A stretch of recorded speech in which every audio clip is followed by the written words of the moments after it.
Hello out there, I'm the oldest nerd. Today we're talking about Human Best Friend. This is an interesting episode in that it echoes what was in the original series episode Shore Leave. And it might even have touches of Picard's visit to Risa, where Riker plays a prank on him to have him purchase a fertility idol that gets him involved with Vash, who we hear later in the series as well. In this particular episode, they take the pleasure planet from the original series up a notch or two. Cesnar Grand has an atmosphere that actually gets everybody stoned. Now, we could say drunk if you like, but I mean certainly very loose with their inhibitions, shall we say. Except for Ortegas, and that's where the episode centers itself. Ortegas is quite the tightly wound pilot of the Enterprise, and for some reason the atmosphere doesn't have any effect on her, despite the fact that she's one of the people in most need of the R&R that they're taking. Now, of course, there always has to be something very serious that's backing up to what's going to create trouble with. We know walking into the sensitive negotiations with a new race are going to be affected by whatever happens on this planet. Oh, it's 2 weeks away. We don't have to worry about it. Of course, they're going to move that up from 2 weeks to 2 hours. I found a very interesting thing in here. Spock uses a line that he is going to only take a zeptosecond to do something, and I thought it was made up, but I found out it is a real thing. It is 1/60th of a second. So there's something you can learn today. They save some money in the production of this by just using a hotel in Toronto. They redress it a bit with Trekkie stuff and some Easter eggs, including tribbles and a Mogatu monster costume, and other things such as Mbenga, who's the bartender. He describes a drink as green. Everybody on the cast seems to have something to do here. Spock, who seems to see everybody as a plant, and also seems to be hallucinating James Kirk and realizing he has to be there because of some aspect of a mind meld he had with him before. He decides to go ahead and share everything personal he could say to this image of Kirk, and that in addition to mind melding with a plant, first time we've seen that, although kind of calling back to the cage where when he and Pike are walking along Talos 4, they have this plant which is just leaves floating in nothing, and he grabs onto a leaf and smiles. That's, I think, where that kind of comes from. We also have number 1, who is singing with abandon in Klingon karaoke. We have Chapel, who's killing it at Alien Bingo and starting almost a riot in there when she seems to be winning too much. But then we have, and I mentioned Mbenga, who is working as the bartender for some reason. He's tossing bottles around the air but not catching them. And then we have Pike, who's getting a tattoo, and it's working up the entire side of him into his face. And then La'an, who is in some sort of martial arts class, beating everybody with a stick. We put all this together, and then you have a missing shuttlecraft and someone that's trying to sabotage the diplomatic talks, which now are moving 2 hours away. So this puts Ortega's trying to find Pike and deliver the message of the rescheduled diplomatic things, and that's the way we get to encounter all the rest of the Alpha Shift crew. So we have everybody in a hangover situation. They have to deal with these people who are as formal as that situation Picard was in TNG, where he was having to make a greeting with this alien culture in their language without making a single mistake. And of course, at that time they were locked on a holodeck, but this time they're on this R&R planet, which had a whole lot of fine print and micro fine print, which they were certain nobody read. And that's another thing that can kind of get in the way of having a good time. The plot, of course, is the relationship between Scotty and Ortega. It's been set up over the last couple of episodes that they are not getting along with each other. Scotty is finding that Ortegas is over pushing the engines, basically jackrabbit starts and things like this, which are causing some damage. He doesn't like it, and he's put a warning light on the nav panel, of which Ortegas is covered up with duct tape. It's nice to know that even in the 23rd century, duct tape is still going to be a thing. I find it very useful around my house. I mean, it's been in space before, so I don't think that you could improve upon duct tape by the 23rd century.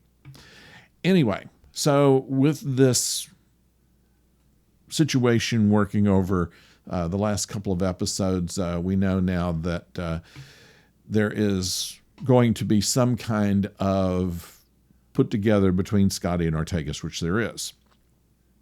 So she thinks Scotty is too critical, trying to act like he wants to be a pilot, and so they wake up where she's got a cast on her arm and he's in the monster costume, and neither one of them knows what happened the night before, although Uhura indicates that she said that she had found the dragon. Anyway, having to deliver that message, we have Ortegas is pretty much cold sober and wondering why the atmosphere is not having any effect on her. It's explained later that if you have negative feelings, it just doesn't work as well. Anyway, so for one reason or another, they can't seem to split up, and they're basically keeping an eye on each other, trying to find the shuttle that they've lost, and also get everybody together and back to the Enterprise before the worst happens, which is to say not meeting their diplomatic envoys. But the shuttle, of course, is damaged, and they have to figure out why it was damaged and if they can fix it. So they have both Ortegas and Scotty that are under the console trying to work it all back together, and they have the opportunity to talk with each other and find out that they have a lot in common. Neither one of them was a real genius to begin with, but have worked their way up into their positions, and it says something that is interesting. In most of Star Trek, everybody is some kind of genius who gets put in place because they were a genius. In the case of Scotty and in this case Ortegas, they did it the old-fashioned way. So I thought that was kind of a nice little point and a different way of putting these characters together. So they end up being perhaps having a respect for each other, if not close friends, having that common ground. And it's a good Star Trek-y thing to where, you find where your problems are and solve them. Now, the rest is all comedy in this episode, and some of it works pretty well. Some of it uses old jokes, but for the most part, I found it entertaining, especially in Ethan Peck's deadpan. He is when he first appears in his room, he tells Ortegas and Scotty that he's very much affected by all of this, and obviously there's no way that you could tell that he's being affected by anything, except when they show his point of view where he looks at them and they're a pair of cacti. But the way Ethan Peck handles that with the deadpan, it becomes very funny. So basically, the comedy comes in how they encounter every other character. And while it doesn't give a lot of depth to those other characters, it does give everybody a moment to play. And my guess is that there was some improvisation going on in here. Now, sadly, I can see what some people are going to say about this. I've seen a few of the remarks on Reddit and things like that. It's another one of those Kurtzman Star Trek things. He's ruined everything. It's not Star Trek. It's not canon. There's no continuity. We never had comedy before. Blah, blah, blah. Give me a break. I've been around the track. I saw the original series when it was originally on network. I saw Next Generation, and more importantly, the early internet, Prodigy, AOL, had forums on TNG, which everybody hated. It was all Doug Berman's fault. Even Roddenberry was still there. It was all Doug Berman's fault. He's taking Roddenberry's vision, and he's twisting it around, and it's not any good, and the captain is bald, and there's a Klingon on the bridge, and the first officer is fat, and Deanna is turkey-necked, and whatever you could say. And frankly, I just see that happening again.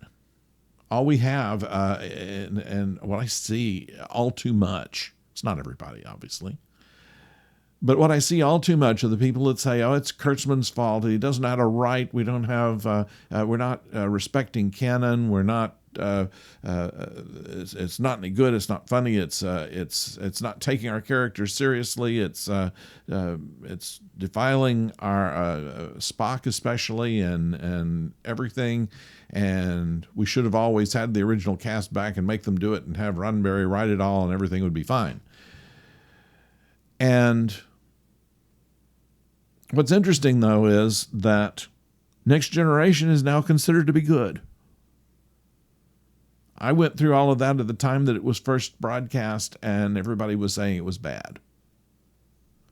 And now everybody says what this isn't any good. I mean, there are more people that say Strange New Worlds is good than not. And some of them saying, well, it would be better if it had all 26 episodes. Well, that's not the way TV is anymore. Frankly, the nature of television has changed. At one time, you could make 24, 26 episodes, 30 episodes of a series and have it on every year and spend a lot of money on it. The fact of the matter is now that it's changed. Once there was television and there was radio, and that was pretty much it in the movies. And now we have the internet. Now we have YouTube. Now we have streaming. Television viewing itself is down to about 40%. The other 60% is taken by everything else.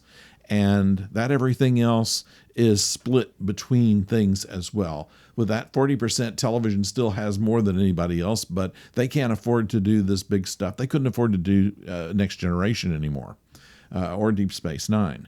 And what we have here is one of the smaller of the streaming services. If we didn't have Paramount Plus and Peacock and Hulu and HBO and Netflix all competing with each other for their small piece of the pie, maybe they could afford to make more than 10 episodes, but they can't. And the fact that ratings don't make any difference to them anymore. It's subscriptions.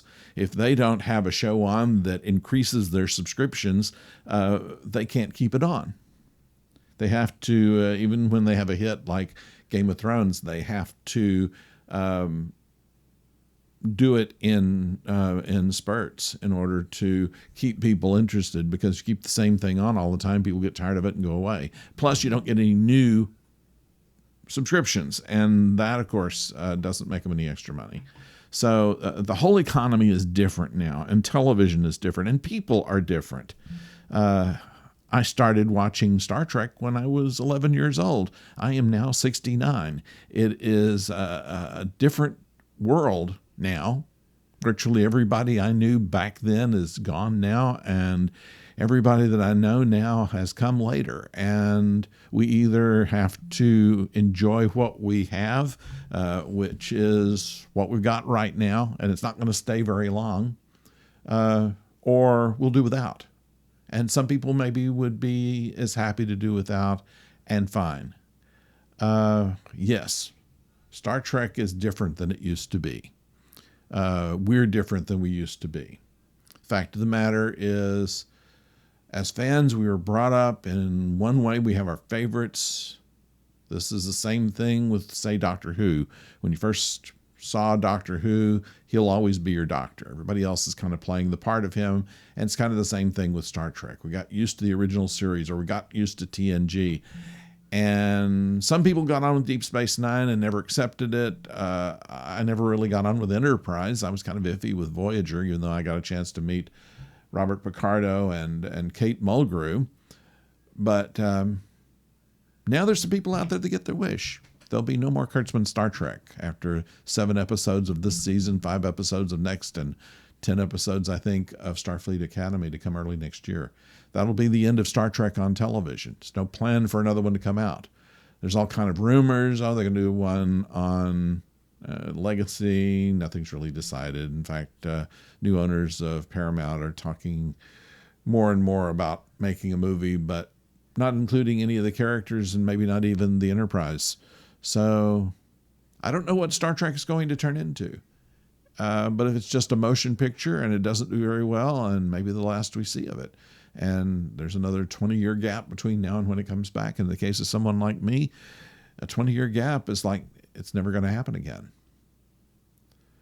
So I rather like the idea that having some Trek is better than no Trek. And while there are other good science fiction shows out there, they generally don't last very long, mostly because people say it's no good. They're trying to write something different, and there's been a lot of time that has gone by of this kind of writing. What do you do to make it different? Could Isaac Asimov write something different than what we've had out here already? It's a shame. Sometimes we don't appreciate what we have, and we complain because we don't have exactly what we want. Unfortunately, life just isn't that way. Now, I'm speaking to the choir. If you're still with me, in fact, I thank you. I expect you've enjoyed this show too, or mostly, and I appreciate you following me. I'm just a bit bitter. It's quite possible that the fact that there's not going to be any more Star Trek is going to be of some pleasure to some people who've made thousands of dollars on YouTube saying how bad it is. It doesn't seem quite fair. Now, I'll be away next week, so our next Trek episode will be later than usual, but I hope that you'll join us for that. I thank you for joining me today. Subscribe if you will. I'd appreciate it very much. And until we meet again, don't go far.